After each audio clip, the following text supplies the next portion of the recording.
नमस्कार मु प्रियंवदा पुणी थे आपण मो चैनल को स्वागत करुच्ची। आपण प्रकृत में 2025 को सरस सुंदर कर गढ़ी तोड़ा चाहते कि आपण प्रति मुहूर्त 2025 रे खुशी रहा चाहते कि जदि हाँ तेरे निश्चिंत मोर ये भिडटी को आरंभ रु शेष पर्यंत देखिए बोली मोर आशा और विश्वास। आपण को मुझे छोट प्रश्न टे पचारे आपण कौन गोटे तालीम नौकरी से तालीम केन्द्र बाहरला बेलू आपको जदि सबकि पॉइंट पचरा जाए आप कौन ऑब्जर्व कले बा आपण कौन शिखिले आप हुए तो न कही पारती, किंतु जदि आपण को पचारि जे बाटर आसला बेले कहीं जने आपण को अपमानित कर विषय जब पचारे आप निश्चिंत रोकठोक सबू जिनस सठिक भाव में वर्णना करदे। कारण आपण को जे अपमान दिए से समय आपण कौन करती अजाणतार मन को निर्देश दे दियंती से मते जो कष्ट देइछि जो अपमान देइछि मो जीवन में मरिबा पर्यंत मध्य भूलिबी नाही। आपण निर्देश देले आपण मन को जे मु मरिबा पर्यंत मध्य से आघात को भूलिबी नाही बा अपमान को भूलिबी नाही।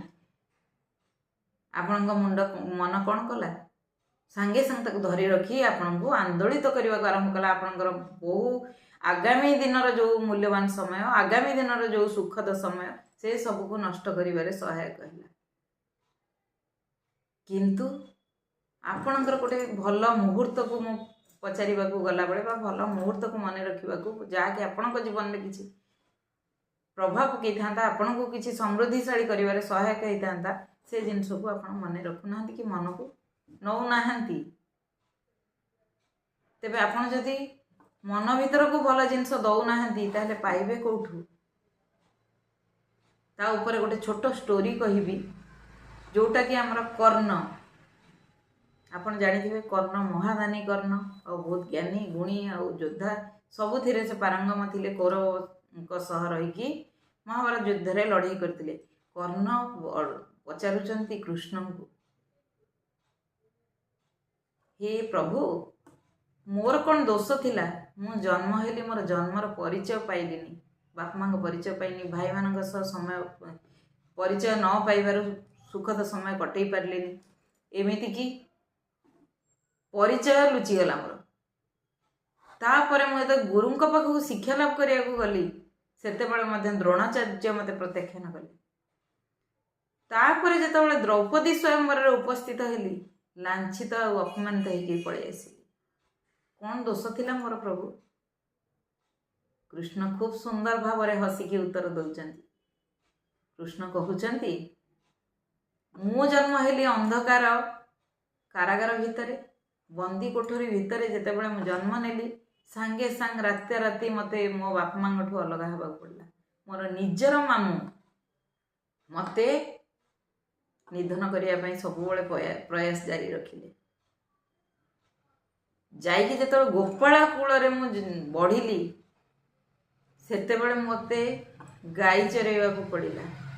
जंगल भितर बहुत कष्ट सहीकि मु गाई गोरु चरेली किंतु सेते बड़े कृष्ण करुथिले कौन जंगल भितर एभली परिस्थिति रे बुलिबा समय मध्य से निजे खुशी रही बंशी बजाउथिले। से बंशी स्वर रे से खुशी होउथिले एवं बंशी स्वर शुणिकी प्रकृति भितर थिबा समस्त गछलता जीवजंतु आनंद अनुभव करुथिले। तेबे आम जीवन रे ठीक यही भली घटी थाए। आम जीवन रे आमे खराब को दूरेई देई जदि भल किछि करूचे जहाँ भी होउची भगवान का इच्छा होउची आ निश्चिंत भाव में 2025 रे आपणकर 4 दिन चली जाइए। पंचम दिन में मुझे ये भिडटी करुच्ची पंचम दिन भी जीवाक उपरे आपणकर जो अवशिष्ट दिन रही निश्चिंत आपणकर खाली पृष्ठा 365 दिन जो पृष्ठा लिखिबे आपण ही आपणकर भाग्य लिखिबे। आपण प्रति पृष्ठा को सरस सुंदर कर लिखिबा पई आपण कर्णक नीति अनुसरण करिवे ना कृष्णक नीति अनुसरण करिवे। निश्चिंत सतर्कता सह भाविकी आपण जीवन को सरस सुंदर करने पदक्षेप नेबे बोली मोर आशा और विश्वास। कर्ण कौन करथिले?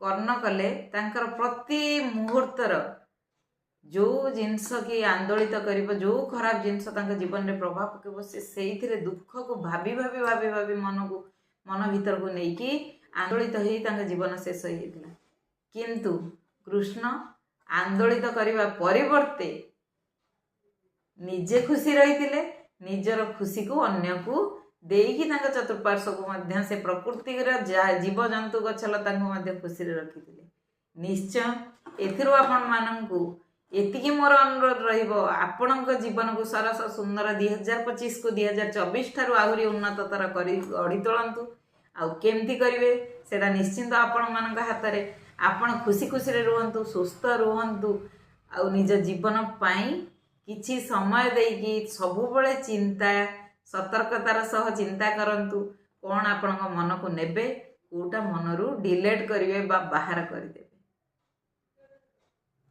नमस्कार पुणी थरे देखा हबो आगामी अध्याय।